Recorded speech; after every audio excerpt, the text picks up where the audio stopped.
So good evening. It's my pleasure to welcome you to tonight's program here at the World Affairs Council. As you know, I'm Jane Wales. I'm CEO of the Council, and the Council tries to provide a neutral forum for the discussion of global issues of significance. To learn more about our programs or to see the podcast of something you have not been able to participate in, our website is worldaffairs.org.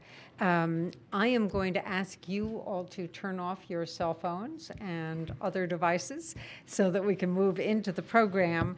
And just note that we are taping this program for KQED, for It's Your World, our weekly radio program, and David Ogilvy is taping tonight. So thank you, David.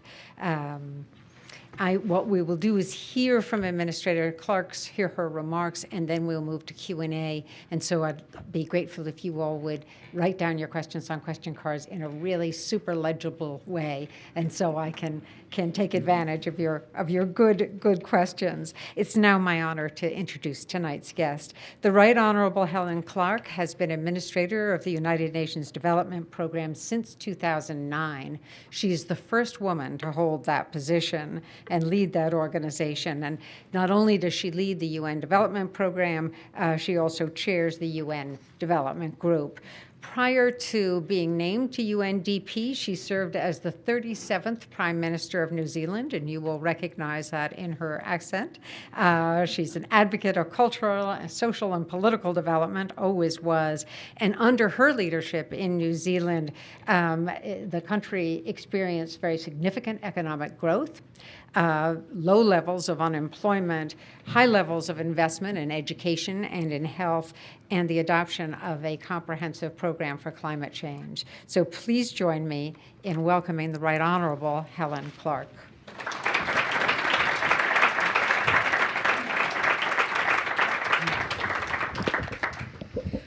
Well, thank you, Jane. Good evening, ladies and gentlemen, and thank you for the invitation to come to San Francisco. As we're walking from the hotel to here, Jane's assistant, Josh, said to me, "Have you been to San Francisco before?" And I had to say, this is the first time I've ever spent a night here. I go through the airport quite often because it's a gateway to the South Pacific, and particularly New Zealand. But good to be here. And as I was walking in the city this afternoon, I saw the UN flag fluttering, which of course is a reminder that momentous events occurred here in 1945. And part of New Zealand's history is that the Prime Minister of the day, the Right Honourable Peter Fraser, came to San Francisco to the founding conference and played a hand in the drafting of the Charter, including opposition to the veto by the permanent powers, which has been a constraint on decision-making of the Security Council ever since, but that's a longer story. So good to be here. And I know you have a mini-series, a spotlight on development challenges. When I was written to about coming, it was also suggested that the Council was looking at this issue of what would our world look like in 2050. So I thought if we put that together, that we could have quite an interesting discussion.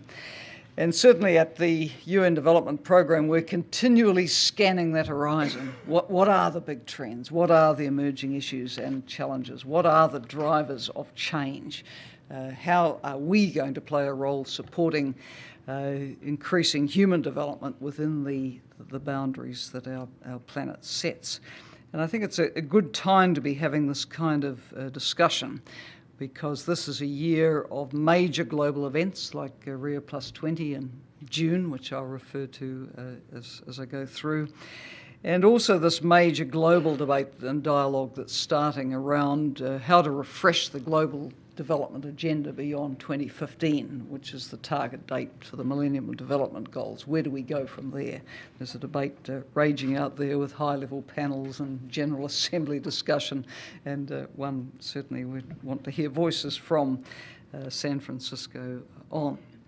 So, I gave the title of my talk tonight as Our World in 2050, More Equitable and Sustainable or Less. I guess the short answer is it's up to us, isn't it? But I will elaborate on that theme as I go through. But let me begin by putting 2050 into some perspective. It sounds far away, but actually it isn't. With around half the world's population today under the age of 30, and with current global life expectancy at almost 70 years, we can expect that half of all the people alive now are going to be alive in 2050. This is not some theoretical science fiction future we're talking about.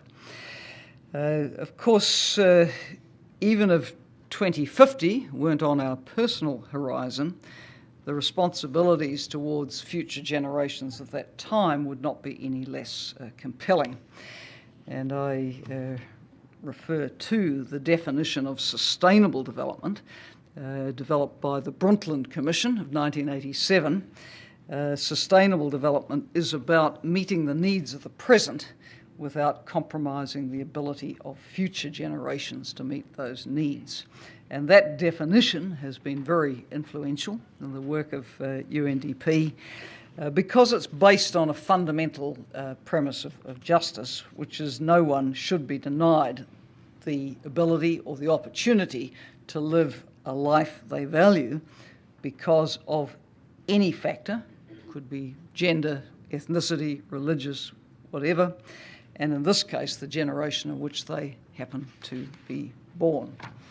So, for that to be so, to pass on a world that offers no less than we are offered today, there is a need to act collectively rather differently if we are to achieve that future we want, which the Rio+20 outcome document talks about. So, tonight I thought I would basically group my comments into three sections. First, have a look at what some of the global drivers of change are, which will impact on how the world may or may not look in 2050. Second, look at the linked themes of poverty, inequity, and environmental sustainability. And then wrap up by looking at how the global community and countries and the subnational level and individual actions are using approaches to address the challenges that we see. So, looking at some of the trends and projections, let me focus on just three. I mean, there are others and we could add to the list, but I wanted to focus on population dynamics, environmental constraints and geopolitical shifts. On population, the forecasts are that we will number some 9.3 billion by 2050, some 2.3 billion more inhabitants on Earth than we have today, a trend which will be associated with rapid urbanisation and with ageing. And both of these are very important considerations for development planning. We're expecting the urban areas of our world to absorb about all of this population growth. Currently, more than half the world's population lives in urban areas. That is not consistent across regions, but is expected to be reached in Asia by 2020 and in Africa by 2035. So by 2050, the urban population will be almost double what it is today, up from 3.6 billion to 6.3 billion, and will make up over 2/3 of the world's total population. And most of that urban growth will be concentrated in developing countries. Now, then, if we look at the ageing dimension of that, by 2050, the proportion of the world's population which is over 60 years of age will double from the year 2000's 11% to 22%. And in 2050, for the first time in human history, the number of older persons aged over 60 will exceed the number of the young, under 15. Now, there are both challenges and opportunities which arise out of these trends. Food supply obviously needs to be adequate for this large population. And speaking as a New Zealander, I can see the opportunities for the world's farmers and food processors. But to meet the demand, there will need to be considerable adaptation to the more extreme and volatile climatic conditions which are already affecting food production. Secondly, we can see that pension and social security systems are going to need to be fine-tuned to be affordable for those populations which live much longer and work later in life. Then there's the issue of the healthcare systems, which will need to cater for the needs of significantly more older persons and for the expected increases in the prevalence of non-communicable diseases. And these diseases, often thought of as a problem of developed countries, are of course now posing very significant challenges in developing countries as well. There was a high-level event at the General Assembly last year on the NCDs and development. It has been a neglected issue. Coping with these trends, the urban planning and urban governance systems will need to be updated to address dramatic increases in demands in cities for housing, jobs, electricity, water, health, education, transport, many services. And then there's the issue of social unrest if we don't get it right. The drivers and triggers of social unrest, poverty, violence, extreme inequality, certainly need to be monitored and addressed. And then the final issue I raise is the issue of the demographic dividend, which can also cut both ways. Developing countries could experience a very significant and positive demographic dividend from their dynamic youth populations, but only if there is significant investment in the potential of young people and if jobs and opportunity creation for them become a specific and a very high priority of public policy, which we don't see universally today. So there's a long list of challenges and some opportunities. It's also true that demographic trends are largely predictable and they can be planned for, and they're not as contested as the next area I want to touch on, which relates to the environmental pressures on the planet. So let me be blunt that at UNDP we see climate change as a major challenge to development. The OECD estimates are that carbon emissions will more than double from 1990 levels by 2050, which will put rather hard-won development gains at risk and introduces a lot more complexity to our work as development actors. I think there is broad scientific agreement that without urgent action, the world will move beyond its planetary boundary on climate.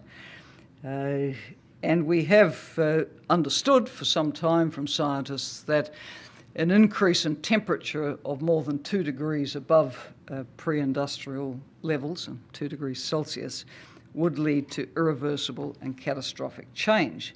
Now, 2 degrees is starting to seem like a very challenging figure. There was a major wake-up call in the study which came out from PricewaterhouseCoopers just in very recent days.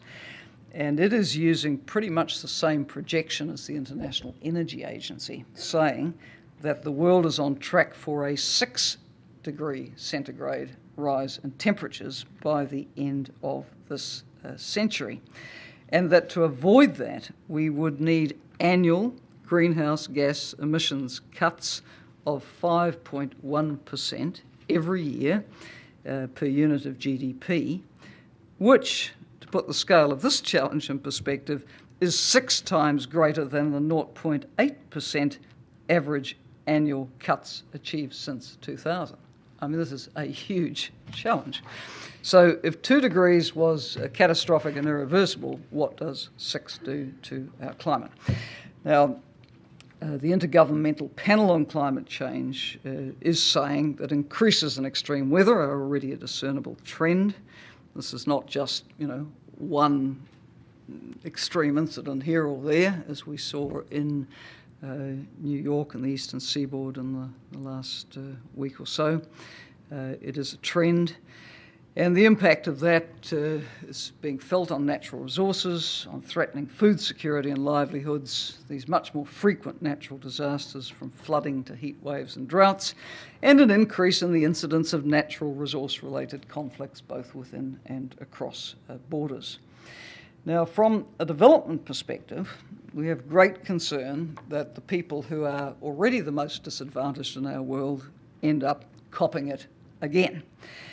Because poor people disproportionately rely on access to natural resources for their livelihoods. And if we have that picture in our mind of the women and the girls in developing countries who generally bear the responsibility for collecting the fuel and the water, they face extra burdens as these resources become scarcer. They're further away from home, there's more time consumed in doing it, less time for income-generating activities, going to school, and the things which would contribute to a positive cycle of development. It's also worth observing that the growth of informal settlements in the cities in many countries has led to the creation of many more unstable living environments, and vulnerable and marginalised communities in those environments are impacted more from natural disasters because of this.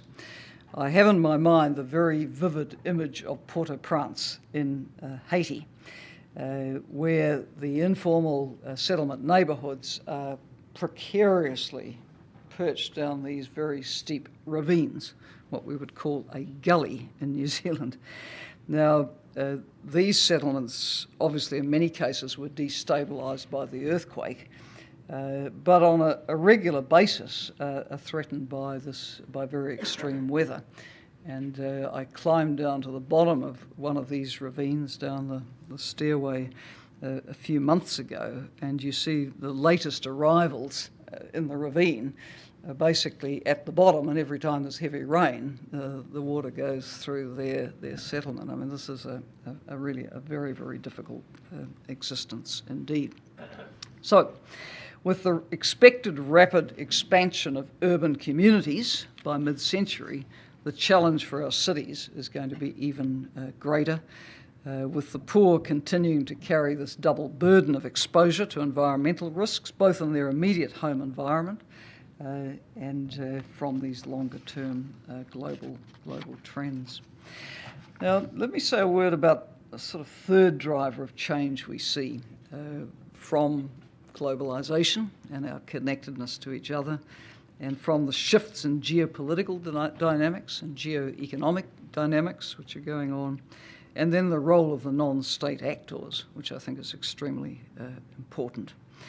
It's commonplace to say that we live in an era of unprecedented globalization and interdependence, where the impacts of policies, decisions and initiatives in one place can ripple across the globe, which I suppose is one of many reasons why the entire world takes a great interest in what happened in America yesterday, because the decisions this country makes are so important in how our world moves forward. Now, 4 years ago, the crisis generated in the financial markets of the North spread to all corners of the earth because we're so interconnected, affecting the poorest and most distant nations, which experienced weaker demand and lower prices for their exports, higher volatilities in the capital flows and commodity prices, and lower remittances. I remember in September 2009 meeting with the President of Mozambique, and I said, "Mr. President, how is the global crisis impacting on your country?" And he said, "Well, our big export is aluminium. The volume is seriously down, and so is the price.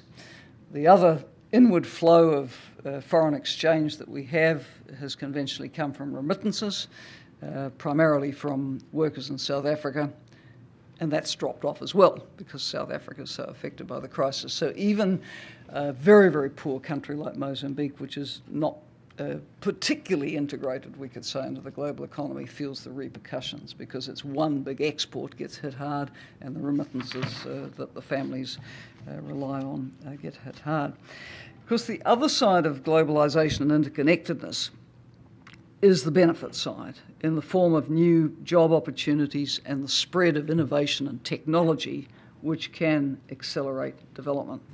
And it is rather inspiring to see in Africa how information and communications technologies have proliferated, more in some countries than others, but Kenya is a very interesting example of high uptake of these technologies. And seeing the way in which they bring services like mobile banking to people who no one ever had an interest in banking for before is really very, very exciting. And there are countless other applications of these technologies too. Then there's the geopolitical shifts, as I said. And what have we witnessed? I guess in the last 20, 30 years, waves of democratisation in Central and Eastern Europe following the end of the Cold War, in Latin America following the end of the era of the generals, in parts of Southeast Asia, and Myanmar is now coming onto that trajectory too, and in the Arab states region. We're seeing the emergence of these mega economies in the global south, with China, India and Brazil already among the world's 10 largest economies. And in the development world, we're seeing tremendous dynamism in what we call South-South cooperation. Cooperation across the south through technical assistance, grants, loans, trade, investment, knowledge sharing. In terms of grants, it's still a fraction of Western official development assistance, but it's dynamic and it's growing. Now, clearly, global public goods can't be secured and protected by nations acting alone.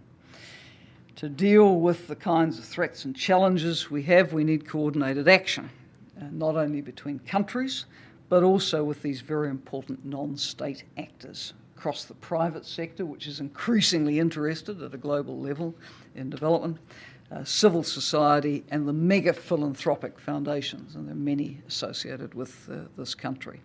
And I think the role of the non-state actors in development and discourse about it can only grow. Interesting to reflect that when people drafted the UN Charter in San Francisco, they started with the words, "We the peoples." Never said we the nation states, we the member states, it was we the peoples. And I think the UN is now scrambling to catch up with how you relate to the peoples and not only to the governments. The civil society relationships are very important. So, moving ahead from talking around some of these trends then to some of the projections. And I guess my key point here is that whether the world is more or less equitable and sustainable by 2050 will depend on the policy choices that we make at the global level, national level, organisational level, company level, society, individual level. UNDP every year publishes a global human development report. And last year we did it on what we saw as the linked themes of equity and sustainability.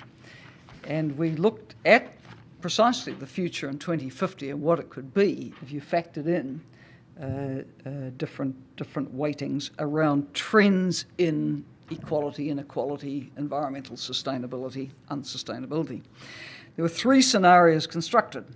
The first, the base case scenario, and actually the best case scenario, assumed only limited changes in inequality and environmental threats and risks. And on the basis of that, anticipated that global human development index could be around 19% higher in 2050 than it is now, which would represent a rate of progress in lifting human development similar to that achieved between 1990 and 2010. And the big winners from that would be sub-Saharan Africa and South Asia.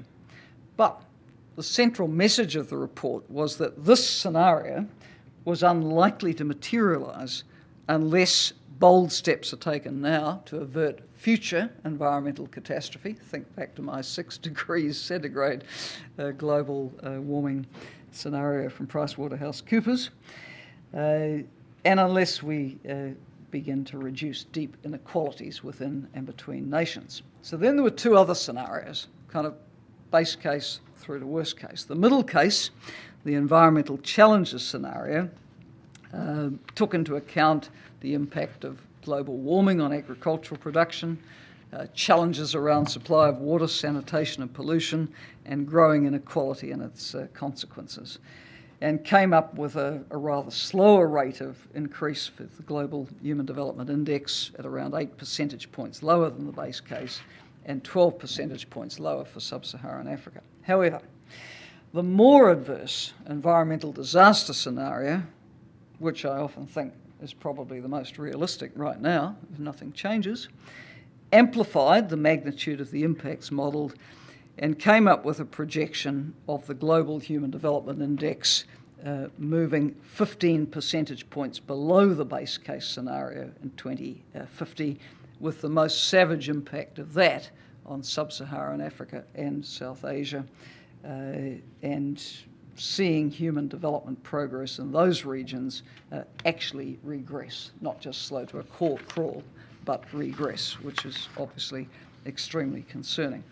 So out of this, we took the message that to maintain and accelerate human development progress, we have to tackle inequality and unsustainability together, that these are linked challenges. And this is very much the focus that came out of Rio+20. The outcome document concluded that sustainable development is the only viable path for development. It highlights how environmental protection and economic development are linked, and for the first time at a global conference of this kind, it gave equal emphasis to the social dimension of sustainable development, which is extremely important. Now, prior to Rio, the Secretary General had set up a panel on global sustainability, and it released a report, Resilient People, Resilient Planet, earlier this year, suggesting that most economic decision makers still regard sustainable development as extraneous to their core responsibilities. In other words, it just hasn't been top of the priorities.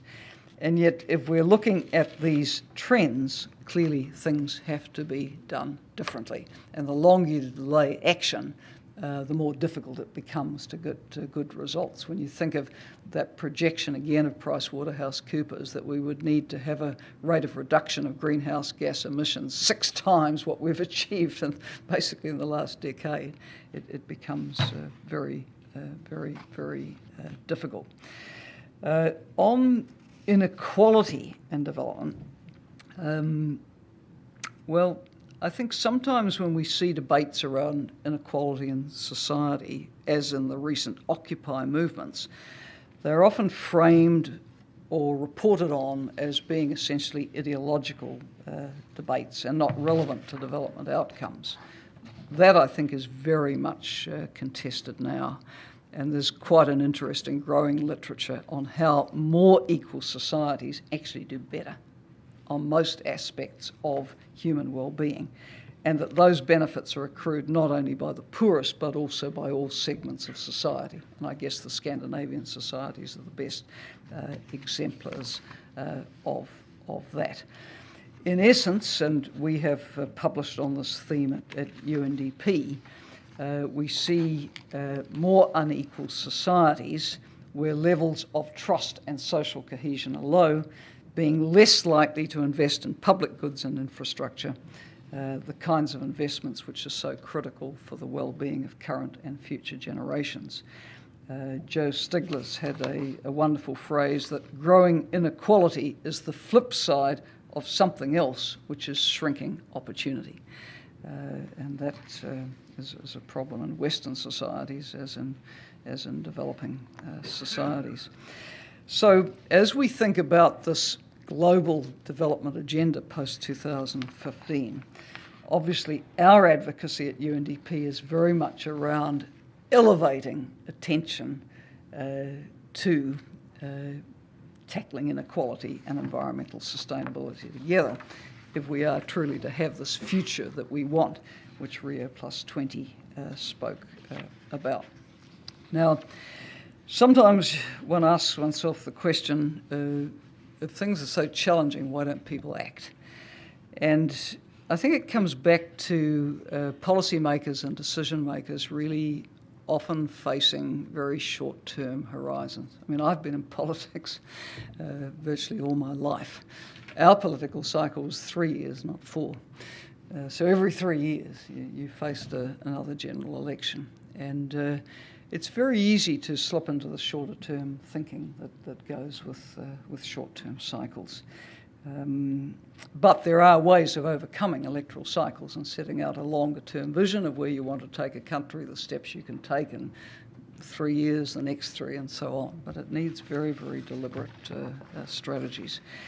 And I would hope that the work the UN does to try and build consensus and, purvey information about these big issues can help countries begin to take that longer-term perspective about what needs to be done. This was certainly done with the Millennium Development Goals, which are probably the most successful branded initiative the UN has had in a very, very long time, setting common goals in development around a medium-term horizon. And now Rio+20 really challenges us to take that to new levels, not just in the UN, but in member states as well. And there are a number of initiatives very much discussed at Rio, like sustainable energy for all, big initiative from the Secretary-General, the Zero Hunger Challenge, which he has issued, initiatives which are trying to focus global attention on pressing challenges of our time. Now, at the national level, I think it is extremely important to be building capacity for and awareness of the need for more integrated decision making, so that we consciously make decisions which are endeavouring to advance living standards and equality and environmental protection at the same time. But this requires some sophistication in governance and decision-making systems. We have been doing some rather interesting work in UNDP with countries to support planning for low-carbon, climate-resilient, inclusive green economy strategies. It sounds like a lot of platitudes in one phrase, but believe me, when poor countries like Ethiopia pronounce that that's what they want, the future they want is a low-carbon, climate-resilient, green economy, they mean it. They want their people's living standards to come up, but they want to do it in a way which is going to be consistent with maintaining nature's balance.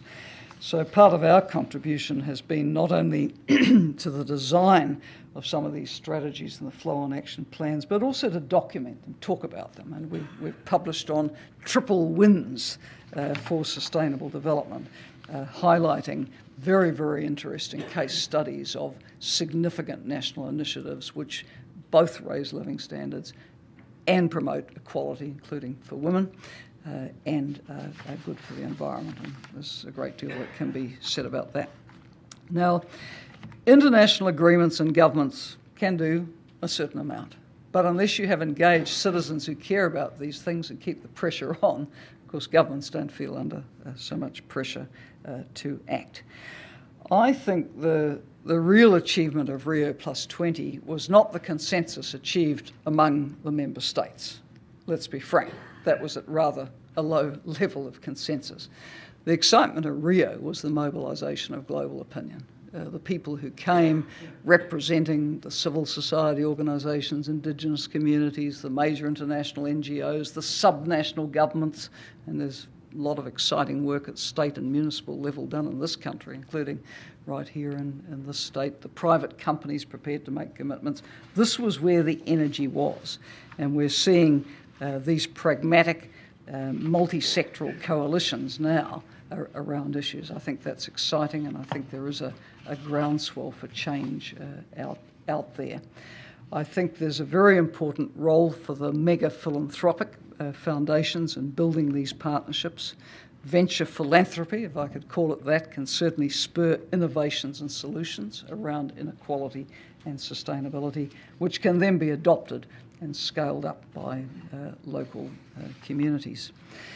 So, to come to a conclusion, I've endeavoured tonight to canvass broadly some of those drivers of change, the demographic, environmental, geopolitical, and some of the things we could do to ensure that the world is more equitable and sustainable, not less, in 2050.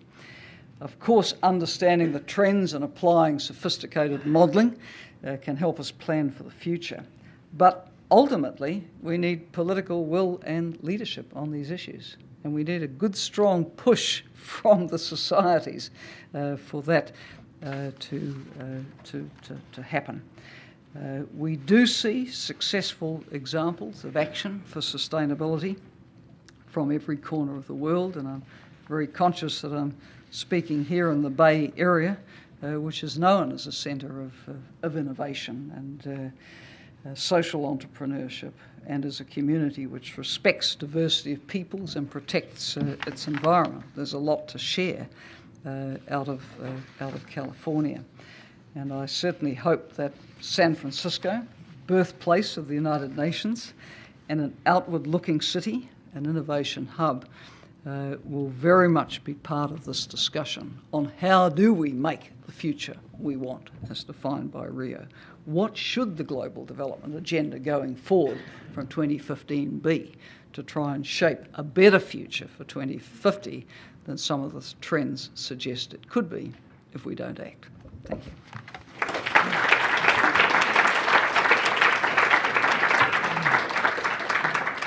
Thank you so much. Not surprisingly, we have several questions that key off the elections that we just had, presidential elections we just had. And one of there are two key themes. One is what does one do, to what do you attribute the short-termism that is within the political system but also within the electorate?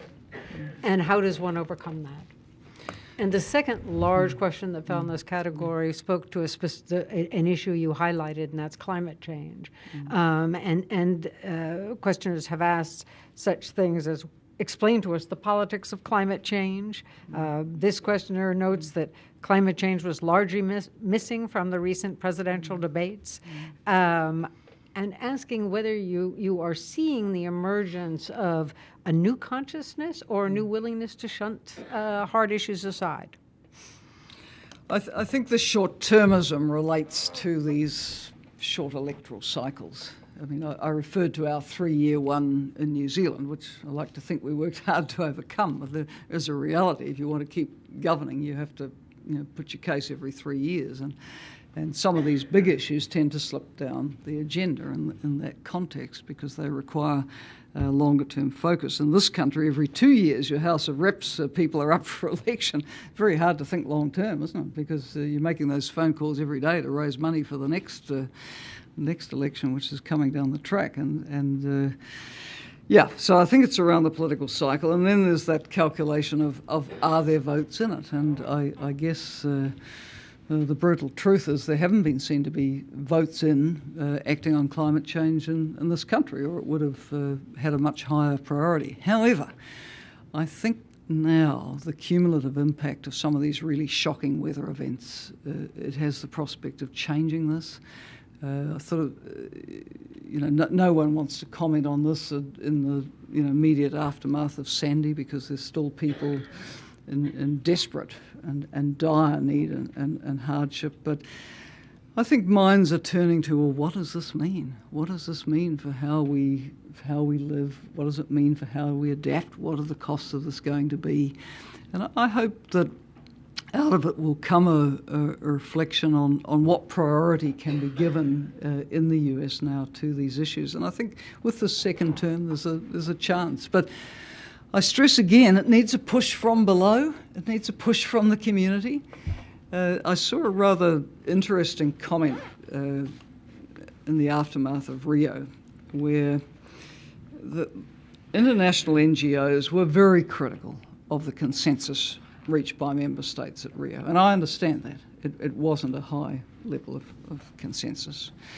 But someone made the comment, maybe a lot of the advocacy of exactly such NGOs has very much been geared at an elite level, and we've forgotten how to mobilise and organise at a community level to really get a push from below.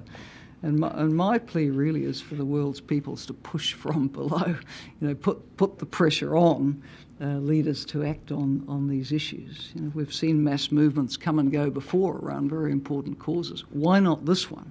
And I think the awareness of the need to act will grow, if only because we see so many affected by these terrible problems.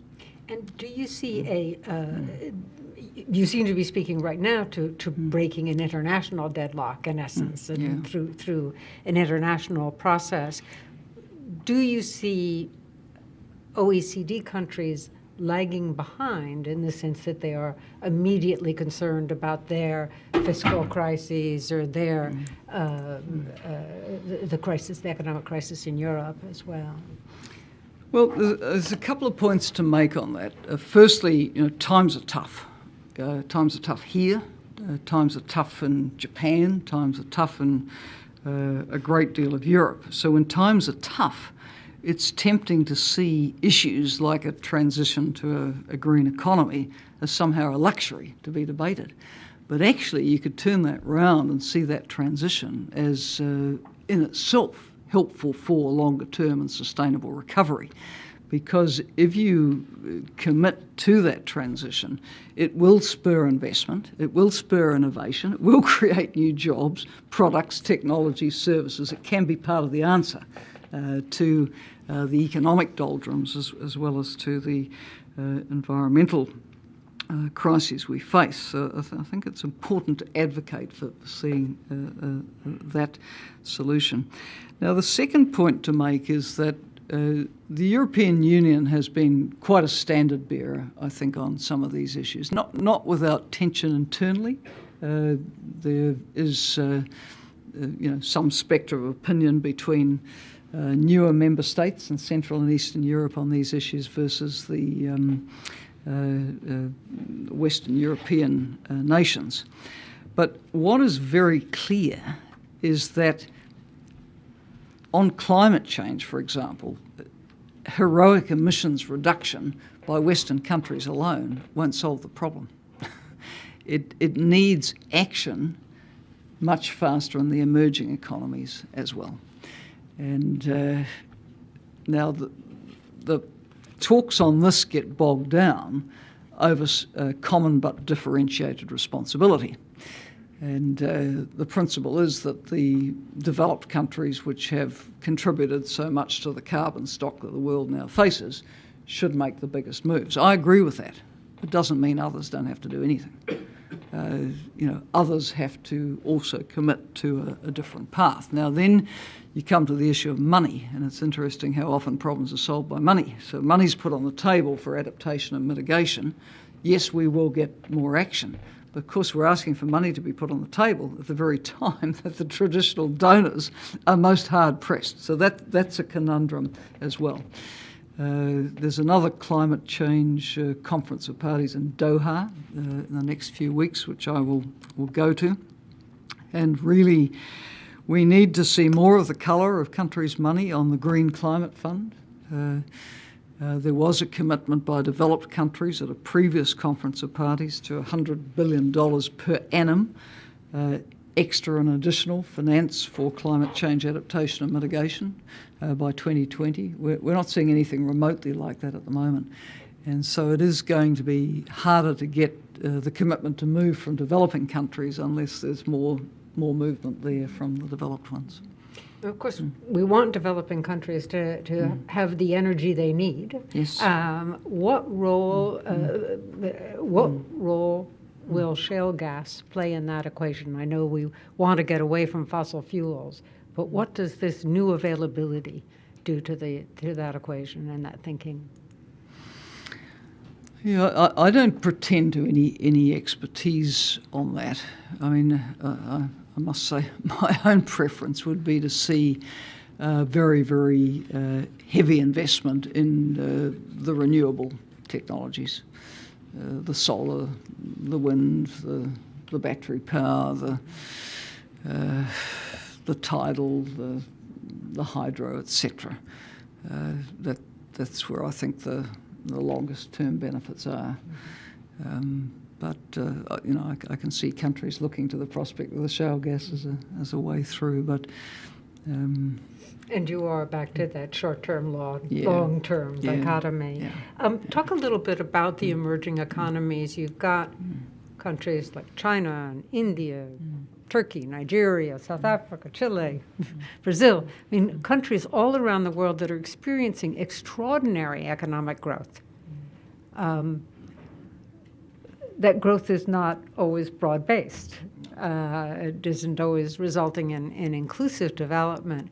But what is it that they're doing right? What's this magic? What is the magic formula that is bringing that new wealth and offering an opportunity for inclusive development if that path is chosen?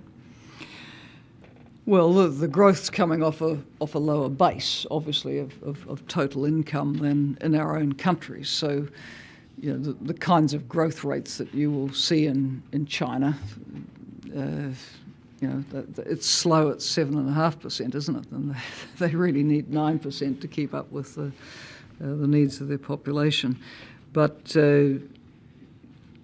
China, if it's in the top 100 GDP per capita countries, it would only just have moved into it. I mean, this is still, relatively speaking, a poor country. So the growth is rapid off the low base. I mean, in a developed country, in New Zealand, when I was Prime Minister, we ran at 3.5% to 4% growth, and you can't really grow more than that as a developed country. It's just not in the DNA. But from a low base with a lot of infrastructure to develop and schools to construct and so on, in a developing country, you can. Now, you raise the important issue, is this growth equitable? Well, the truth is only if there's deliberate policy that makes it so. And let's celebrate the success of Brazil, where particularly under Lula, there were very determined efforts to really focus on the entrenched poverty and inequality in Brazil, which has been measured as one of the least equal societies in the world. He was determined to change that. And there has been a process of change, particularly around cash transfers and extensive social protection systems. So you can make a difference, but it's got to be deliberate policy.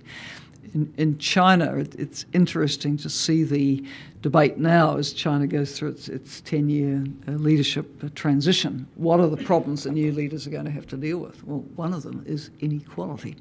And one of the issues that China engaged UNDP in support for was looking precisely at strategies as to how to deal with growing inequality, because they see that obviously as generating instability, which long-term has significant consequences. So, I mean, we advocate for countries to look at how to make their growth strategies inclusive. I'm not myself dismissive of growth that's generated off extractive industries. I see my near neighbour, Australia, got very rich off extractive industries. So did Canada, so is Norway. But you have to use that wealth to make a difference to your people.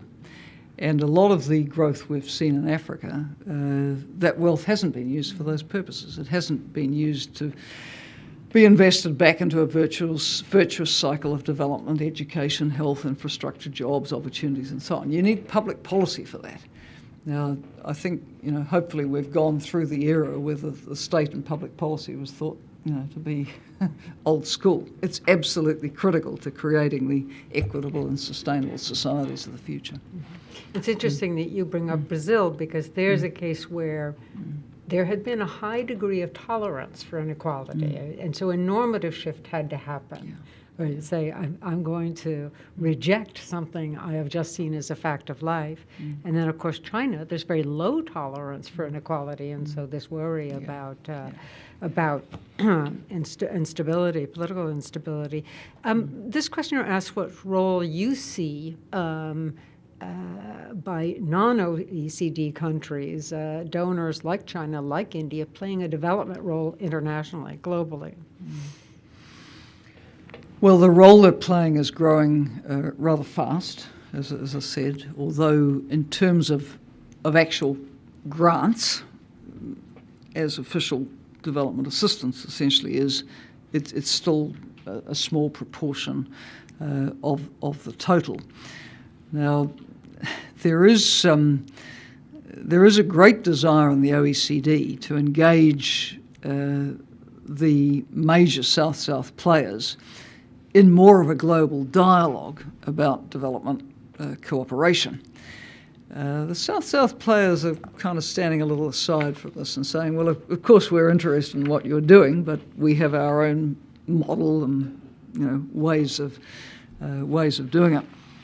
There was a major conference in Korea late last year, the Busan Conference, which really officially changed the jargon from talking about aid effectiveness to development effectiveness, not only because the reality is that aid is only a small factor in driving overall development, but also to try and engage these other partners in a global conversation about what makes for effective development. But where we sit in the UN, we still see very much two paradigms. We see the OECD DAC paradigm, and it's trying to talk to this other paradigm, but it can be a bit of a one-way conversation at the moment.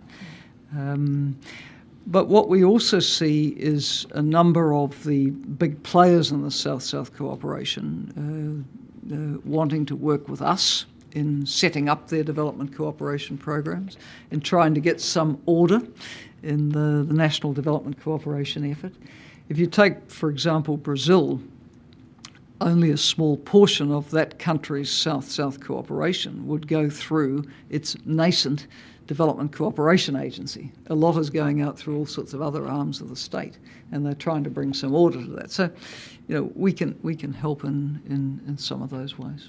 I have a series of questions here about the role of women on both sides of the equation. This questioner asks whether you believe that the advent of more women in political power, but also with economic power, making a difference in leading us to more long-term thinking, more commitment to an equitable and sustainable point of view. And other questioners note that women represent 60% of the world's poor. They're also producing 60% of the world's work. Why aren't they reaping the benefits, and what role can UNDP play in changing that reality? Yeah. Well, our basic position is that women's full representation at every level of decision making and in economic sectors is a good thing in itself. I mean, it's a basic right to be equally represented. But as Hillary Clinton has often said, it's smart economics as well. If a society isn't drawing on all its talent across the community, it's going to sell itself short. And probably the most effective investments you could make in achieving the Millennium Development Goals would be the investments you make in women and girls, education, opportunities, reform of laws and status laws and regulations which don't treat women equally. So we see it as extremely important for countries to reach their full potential. And for us, the package is political empowerment, economic empowerment, and legal status and rights becoming equal. When you think about the MDGs, virtually all of them required an investment in women and girls, or the success of women and girls. To what do you attribute the resistance of one goal of maternal health, maternal mortality, resistance to any poverty, any real progress in that? What has made this such a hard problem? I think it speaks volumes about the low status of women in many societies, where services for them have not been a priority. We're so far away from universal access to sexual and reproductive health services.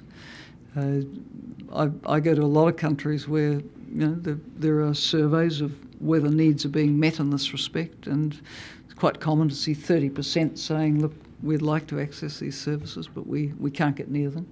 They're just not there, or they're too far away. You can't get the transport to them. There's also the factor that you can have the service, but if a woman doesn't have the status and power in her family to walk out the door and access it, well, the service might as well be 1,000 miles away as down the road. So I think there's fundamental issues here about the lack of status and lack of equal rights and power of women, and we need to be addressing that very, very consciously. I do think that Hillary Clinton at State Department has been a marvellous advocate on this. I think she's really brought a sort of lot of soft power, if you like, from the US and behind these issues. And the woman PM in Australia, Julia Gillard, went to the Pacific Island Forum just a few weeks ago and announced a very big initiative from Australia around lifting the status of women in the Pacific. So good to see the women leaders really, pushing these issues now. Food security was an issue you touched on, given demographic trends. We have questions about technology when it comes to the production of food and sort of nutritious calories, and what role genetically modified GMOs will likely play, and whether we should be concerned about that. Oh, well, it brings back memories of debates in New Zealand, where it was a very hot issue in the first general election that I won as Prime Minister, and we said as an opposition, look, we don't have the skills and resources and knowledge to come to a firm opinion on this, so we will set up a Royal Commission of Inquiry into genetically modified organisms. And the result was, I think, the world's only comprehensive Royal Commission of Inquiry into genetically modified organisms. It can be downloaded from the internet, and it was well researched, and in essence the approach it advocated, which we adopted, was to take a precautionary approach, but to be guided by the science, by the evidence, and so on. Now, of course, the net effect of all that was that there was very little investment in such research in New Zealand, and probably not much more than a few squares of trials of potatoes, which activists regularly dug up around scientific research stations. So it didn't progress very far in what is one of the most innovative agricultural producing economies in the world. So that might tell you something about where I'm coming from. I think answers can be found to food security without necessarily going down that track, but they will relate partly to adaptation to this more extreme climate that we face, and also, maybe we need to look at some more fundamental issues. I mean, is it not the case that our world has roughly 1 billion people who go to bed hungry every night and 1 billion people who are obese? We waste a tremendous amount of food, not only in advanced societies, but in poor countries, the proportion of food produced which actually rots where it is because of lack of infrastructure, storage, distribution systems and so on is quite significant. We're talking probably 30 to 40% of it. So there's a lot of things we can do to ensure food security, which are fairly basic on the basis of what we know now and what's acceptable now. I'm going to try to squeeze in rapid fire 3 different questions. The first speaks to the role of enterprise and asks, what role does enterprise play in the development agenda and in development programs? So it's commercial enterprise and social enterprise. Yep. What do they play? As I said, we're seeing increasing and intense interest in the major companies in development. Now, from our perspective at UNDP, we welcome this. We welcome the partnerships. We work to take them far beyond traditional notions of corporate social responsibility. What we are interested in is the creation of opportunities and value chains for poor people in poor countries. So how do you support the small producer to access a value chain, whatever the small product is? It might be a smallholder agriculture in a place where there's destination tourism, whatever. But that's our interest. So, as I say, welcome the attention and have, I think, good models to offer companies who are interested in contributing to more inclusive ways of developing. And in so doing, they can seed smaller enterprises by Absolutely. sourcing locally. Absolutely. Yeah. Several of the questioners ask about the way in which we measure progress Yep. and economic development, and you spoke to it in your remarks. I mean, GDP is an average, so it doesn't tell you anything about equality or inequality. Human Development Index was a controversial thing when it was first introduced, when Bill Draper had that job. Tell me what we have learned about how we should be measuring economic development. Well, I mean, the beyond GDP debate is alive and well. I think UNDP pioneered, the broader index, which brought in the education and health factors alongside income. And now there's this issue of how we bring in a sustainability dimension to reflect the spirit of Rio. Of course, we can't entirely dismiss GDP. I mean, the amount of money you have is not irrelevant to the life you enjoy. But as you say, the averages don't tell us anything much about the distribution of the wealth, which is why I think some of the more useful work we've done is in producing these equality-adjusted HDIs, gender equality adjusted HDIs, which give societies and decision makers then some insights into how, if they dealt with the inequalities which exist, they could boost overall the human development status of their country. I'm going to just take you quickly to the question of big data, which has been on the minds. There are three different questions on big data, which is interesting. And the World Bank, in fact, just began to release massive amounts of data that they gather. UNDP gathers an extraordinary amount of information on what works, what doesn't in the development world.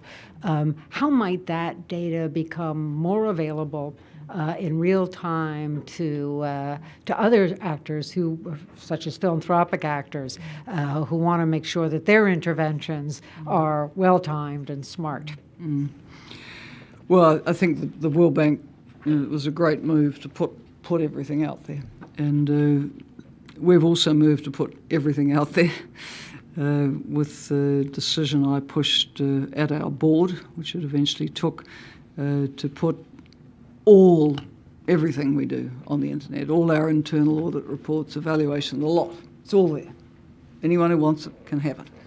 We have nothing to hide. We're a publicly accountable, multilateral organisation. Shareholders are the world's people, if you like. We have to be, totally transparent. So it's all there. Whatever you want, use it. Is our message. But what I probably should add, though, I mean, UNDP has been extraordinarily forthcoming for a very long time. What I probably should add is that one of the issues that's developing in this field is, do we use the same language? Do we even use the, and how do you make it so that these various databases are interoperable? But I'm now getting really boring, so I won't take you further down that. Well, sometimes we use the same language, but we mean different things. That's right. So it has to be decoded. Yeah. So I have a question that relates to the priority that the UN places on development issues, and another that relates to your. Well, let me just start with that one. The questioner asked, how many people report to the UN General Secretary, and so where is UNDP in that line, and how are your and other development agencies, how do they fit in that larger order? Well, we don't report to the Secretary General. We have a board. The UN has these three areas of mandate: peace and security, human rights, and development. So we're in the development pillar. It's quite a complex pillar. UNDP is what is known as a fund and program with its own board elected from the member states. So it has a subset of the member states, probably roughly a fifth of them on the board. UNICEF similarly. UN Population Fund has the same board as we do, and so on. Now there are other parts of the system, like UNEP, where there's more control from the Secretariat, even to the extent of appointments, UNCTAD, etc. You've got the whole bunch of specialised agencies, International Labour Organization, WHO, the FAO, UNESCO, etc., where they have their own boards and really have quite an independent existence. What differentiates them from, say, UNDP is that we are still kind of covered by the mandates from the General Assembly. And one of the big events in our life this year is the General Assembly does a review of what it calls the UN's operational activities for development. And it's doing that review right now. It will produce a resolution which sort of gives the framework, if you like, within which we act. But in essence, our main accountability is to our board and, of course, to our funders. Because if the funders aren't happy, you can't do anything because you haven't got the money.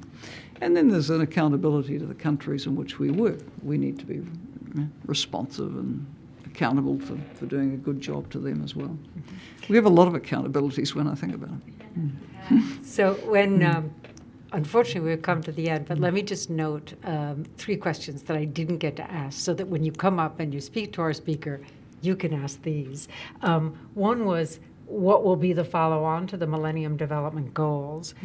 The second is, will climate change be included in the new round, for it wasn't in the first? And then finally, what will the role be of the poor in setting that agenda? So we have a really great excuse to invite you back, Administrator Clark back, and to respond to that set of questions. And please join me in thanking Administrator Clark.